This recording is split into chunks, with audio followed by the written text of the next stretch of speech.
Hello, and welcome to another Live with Diane, Wednesdays at noon.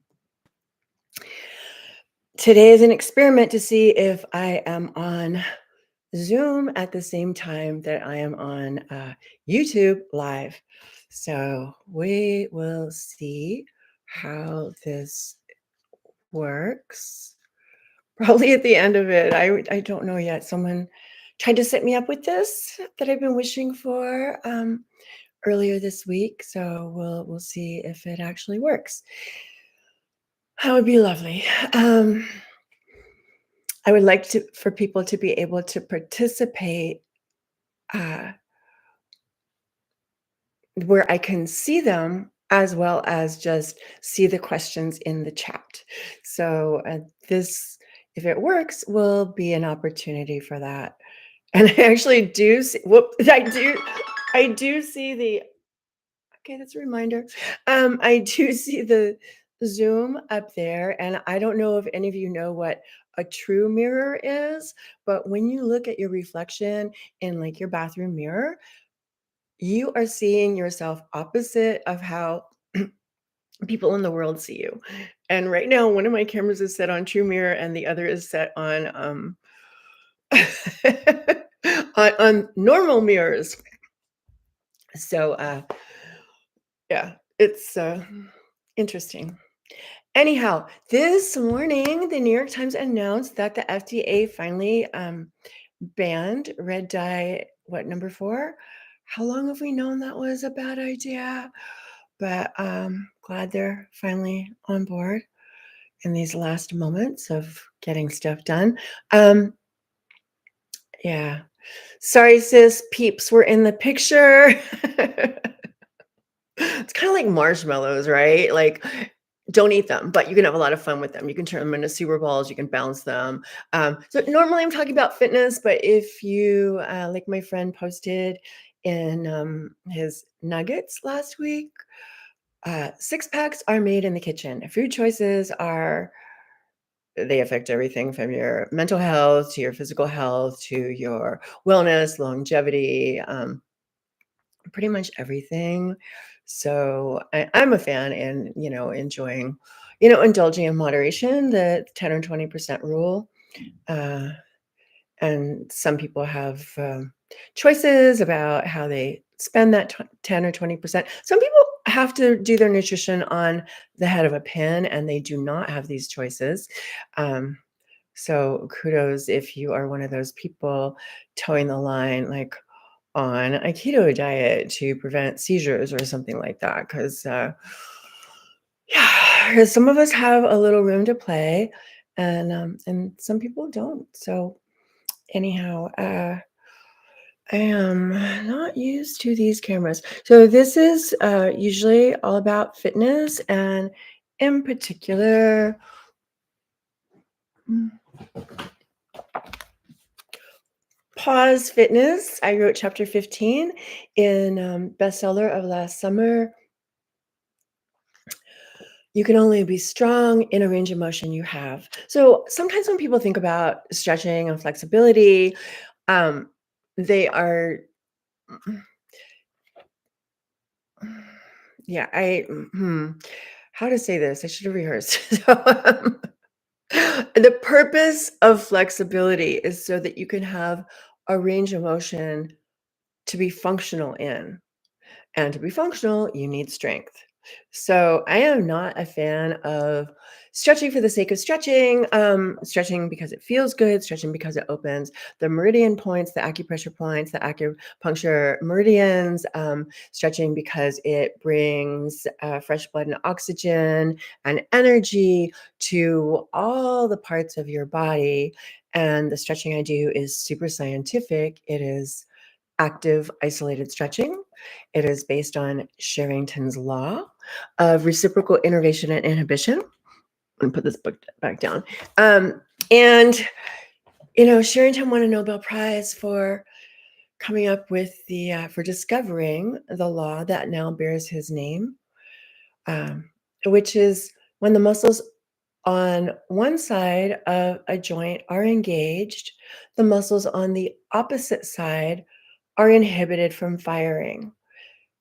This works with all the voluntary muscles of your body.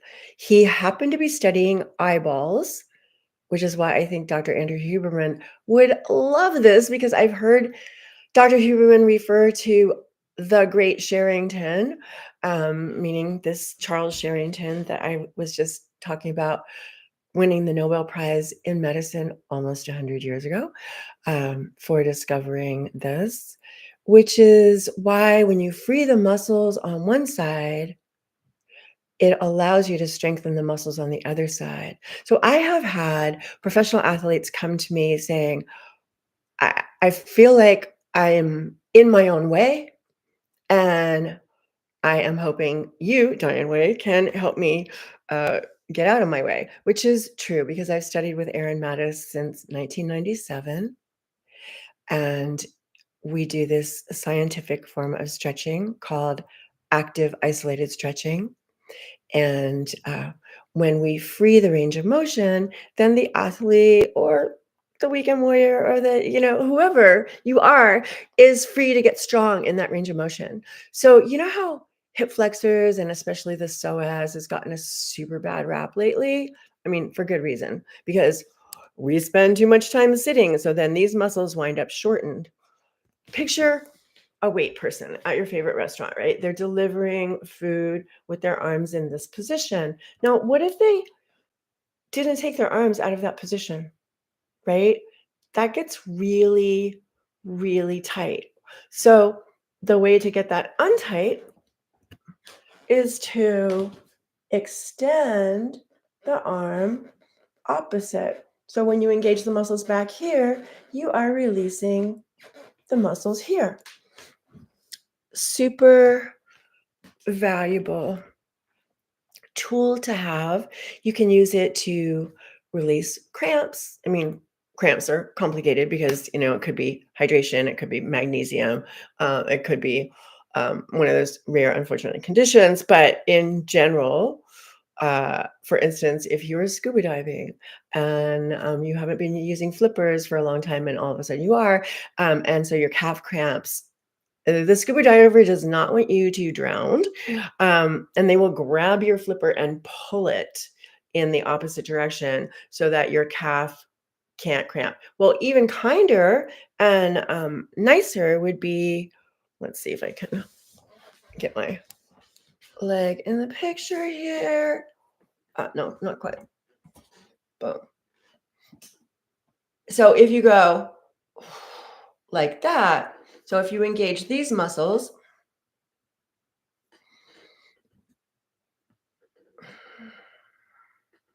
then these muscles are inhibited from firing. So if you engage the shin muscles, the calf muscles are inhibited from firing. Sometimes calf cramps are complicated enough that you just have to walk them out, but that kind of does that too. Just kind of does it super fast. I'm going to grab water.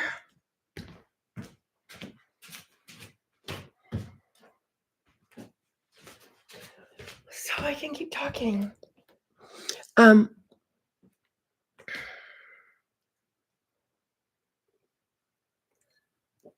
Hydration. Super important. So a very simple way to go. No, not a question. Okay. A very simple way to go is so if you've been sitting, sure, we have wonderful stretches to help release your hip flexors. But a super simple thing that you can do is stand up. Try to get in the screen. And if you know it's safe, the simple act of walking backwards, using your butt muscle to do it, will help to release your hip flexors.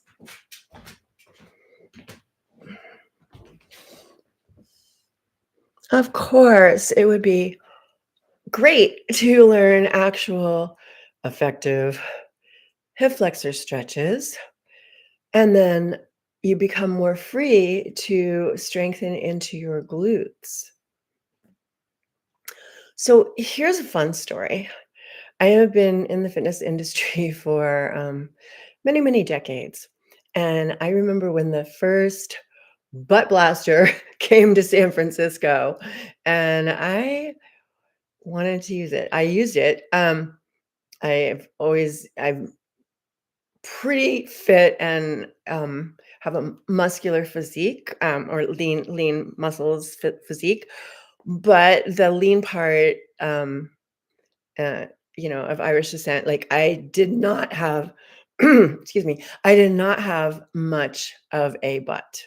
And so I got on this machine and I, made sure I was stable in my core so I wasn't hurting my back by arching my back instead of using my butt. Um, and they've made refinements since then that help encourage the user to protect their back. But this was the very first one. Fortunately, I already knew a bit about safety for the low back, having had low back issues myself. So there I was in the quadruped position, pushing this plate upward. I will show you what that looks like.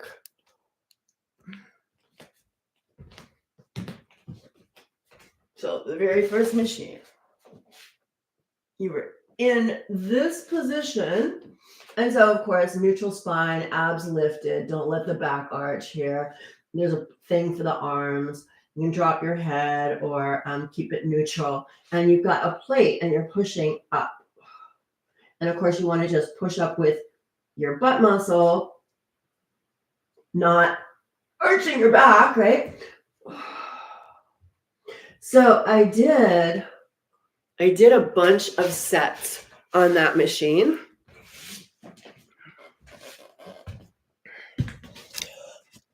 And when I got off, I just felt so different.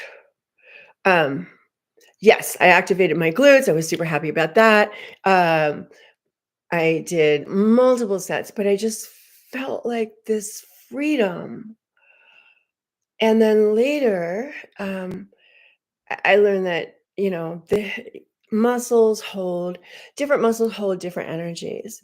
And then there's people who've spent their entire career talking about the hip flexors are, not just a flexor muscle, they are, this storehouse. I mean, they're everything, right? They really do flex your hips. Um, as opposed to work your abs, and that's another story. But by using the glutes to push up, I was also freeing my hip flexors. Now, this is before I met Aaron Mattis and learned of Sherrington's law. And I didn't have words or a knowledge base to understand what I was experiencing at that time. But there's multiple ways to get to a destination, and in this case, I was using the strength to open other tissues. Now, you can't always just count on that. It's helpful if you have, a horse and a cart, a yin and a yang. If you're working from both ends, that's where you're going to get your best results. But that was very mind opening. And here's the thing: most people do not still. Dr. Huberman included, sadly, I'd like to tell him. Most people do not know that active isolated stretching exists. And yet I've worked with Olympians in 6 different sports. My mentor has worked with far more than that. I've worked with other professional athletes, including in the NFL, NBA, and just like, yeah. Yeah. Professional baseball players, professional pitchers, professional basketball players, O-line guys, D-line guys, various different sports, racket sports, lots of racket sports, actually, soccer players, got Olympic runners and other runners, weekend runners, but Olympic runners, I help people, every one of my athletes PRs, or PB, or however you want to call that, personal best. Everyone improves. Why? Because I am freeing them to do the work that they want to do, right? I'm freeing, I'm taking the emergency brake off of their activity. I am freeing them to do what they love, what they are planning to continue. Um, yeah, so they can continue to get better, stronger, more responsive, more agile, more, uh, yeah, just more of whatever it is that they want. Um, Athletes are super fun to work with because they have goals in mind. But even if your goal is just to be able to get up and down off the floor to play with your grandkids, like that's wonderful. Then I have 5 stars for back pain because a lot of times back pain is a combination of um, bad habits, lack of information, tight muscles that are creating pinching, either in nerves or muscles, or discs, which in turn pinches nerves. Um, i- Tight muscles that don't allow your structure to be what your structure was born to be cause problems. And that's why I have 200 free videos on my YouTube channel, on this YouTube channel, for Stretching by the Bay. Educational videos, a lot of them are single stretch videos, a couple multi-stretch videos. I've had mixed requests about what to do, and I just keep improving on delivering content that helps people. That is my goal. I want to empower people to healthy fitness and comfortable living. So that's why this channel exists. Please enjoy my free content. If you would like my help personally, feel free to reach out to me. The information is in the channel description. And also, Stretching by the Bay has a website, so you can find me on the web. Um, Bounce Back from Back Pain has a program that I created, well, over decades and the past 4 years, to help guide you on a journey so that you never have to experience back pain again. That is the goal for that. When I love when my clients tell me that, oh, something happened and they were concerned because this used to would have been, however that's said, that normally if this had happened, they would be, sidelined for weeks or more. But they put into practice that I taught them a couple of stretches, a couple of moves, a couple of things specific to them, but there's certain things that work for a lot of people. They put their get out of dodge movements into practice, and they were fine. Even more, it's like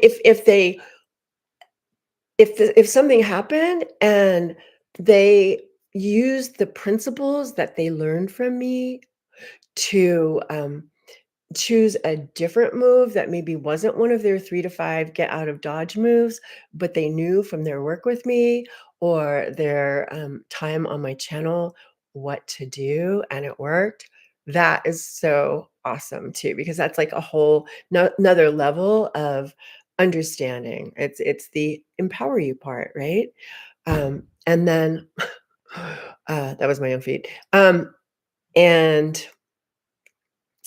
And then when I hear that they've taught their friends or family something that I taught them and that it has helped, that just warms my heart so much.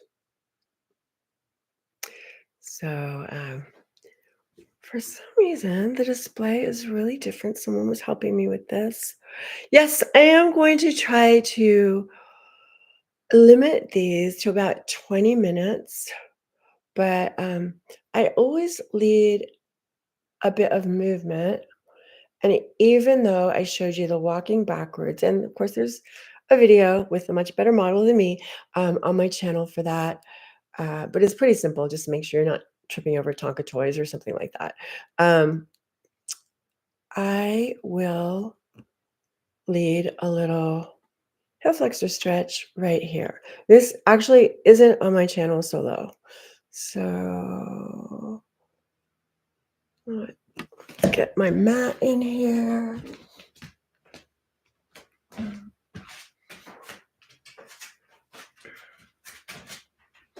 Okay, you see the front foot. Okay, so if I had something like a chair that I was going to put my hand on, I would want the chair to be on the side opposite of the side that I'm stretching. So I'm stretching this side. It's the one with my knee down. And then for this one, my knee, the pointy part at the bottom of the kneecap, is lined up with my first and second toe. I realize my foot is out of the picture, but I would have to adjust the camera to like maybe I just will. I'll take that.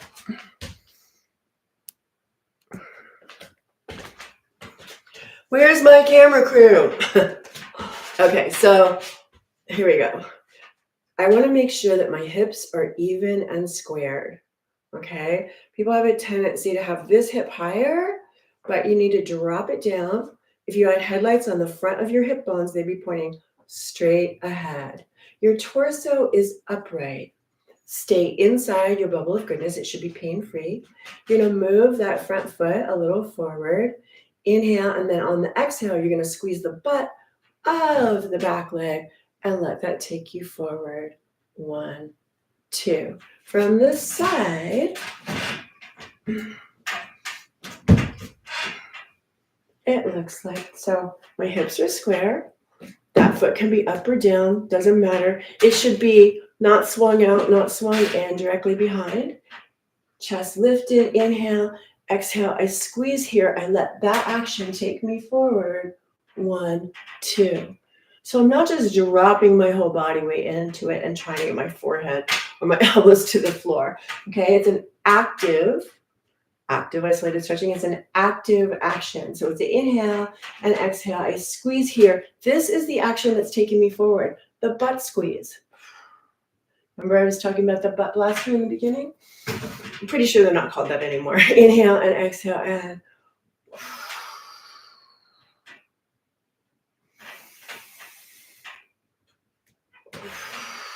and so for this one, my legs are parallel to each other.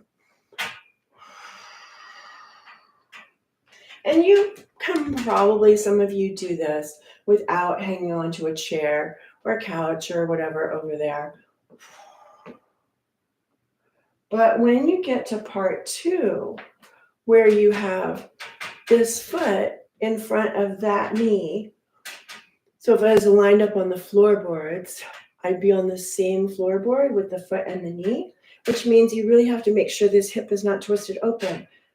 The hip bones are still pointing straight ahead. Inhale and exhale. I'm squeezing the glute. Let that action go forward. 1, 2. And this is where you start to really need something to hang on to. It's like standing still on a rollerblade, like the inline skates.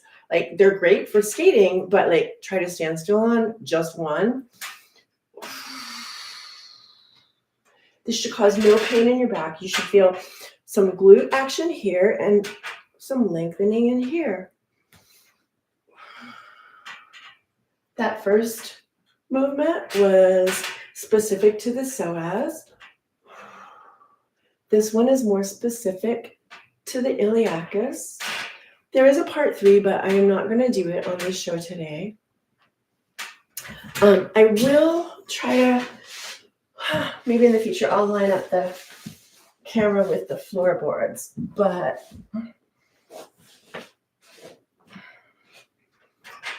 you can see my floorboards here. I'm going to switch legs. So you can see my floorboards here. Oh, almost. I back up a little bit. There we go. Boom. Floorboards. And so I'm on parallel floorboards. Like there's a board, my knee's on one, there's an empty board, and then my foot's on the other. So my hips are even, inhale, and exhale, I go forward, 1, 2. I want to make sure my patellar tendon is lined up with my first and second toe. 1, 2. If your knees are delicate, you're going to want to keep moving your foot forward so your knee doesn't go past your toe. But I am a big fan of eventually strengthening so that your knees can go past your toes. 1, 2. So normally we do like 8 or 10 of these.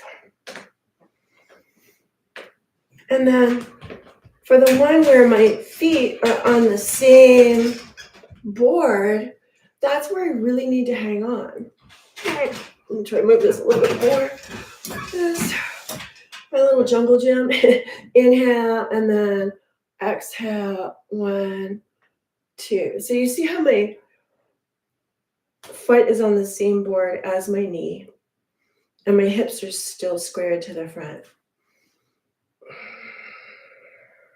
And yes, for an added degree of difficulty, don't hang on. But you really want the emphasis to be on the action of the glute, owning the range of motion and the stretching of the psoas and the iliacus.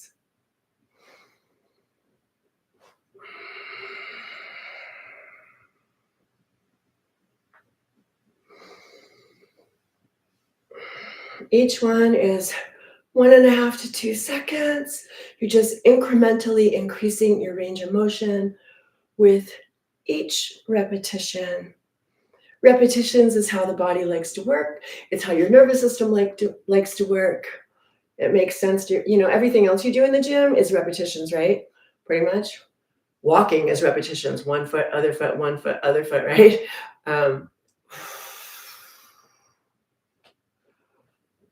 So there you go. That is my gift to you today. Thank you for joining me, even if it's later. Yeah. And reach out if you need me. Happy stretching, happy strengthening, and Happy New Year.